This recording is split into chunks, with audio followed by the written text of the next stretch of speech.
ও আজকে একটা মজার কাজ করছি আমি। ওই যে রামগঙ্গা যে একটা যাত্রী ছাউনি, এটা যিনি দোকান দিয়ে চালাচ্ছে, তারে সে আরও 2টা এক্সটেনশন দোকান করছে পাশে, কালকে 2 দিনের জন্য। আমি এই উপলক্ষে বা আমি 3জনই রামগঙ্গা চা বাগান দিয়েছি।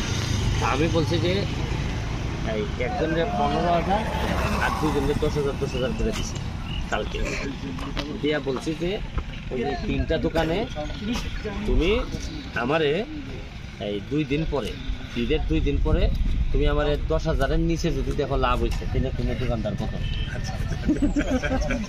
তোমার লাভ হবে 10,000। আর এই 35,000 টাকা এটা তুমি ইনভেস্টমেন্ট হিসাবে দিলাম।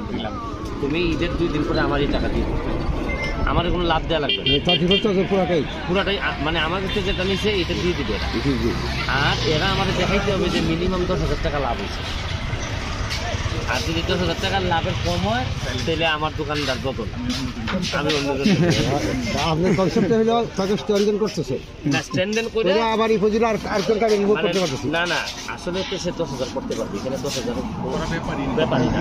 এটা আমার কথা হলো আমি তার টাকা দিলাম, সে স্পিড কাজ করবে। এবং আমি বলছি যে এই যে স্ট্রিট জুলাই রাখলে মানুষ কিনবে না, প্রপার মার্কেটিং আসে। তুমি আগে বুঝতে হবে যে এই এলাকায় এদিকে আসলে মানুষের কী লাগে। তোমার চিপস খাইতে সবাই এখানে আসবে, তুমি এখানে ডাবের পানি চিপসের ব্যবস্থা যদি করতে পারো, একটা ওই যে ব্লাইন্ডার না কি বলে ড্রিঙ্ক বানাই দিল, মানে আপনি কনসেপ্ট ডেভেলপ না করলে এখানে তো আপনি আপনারা বেতন দিতে পারে না।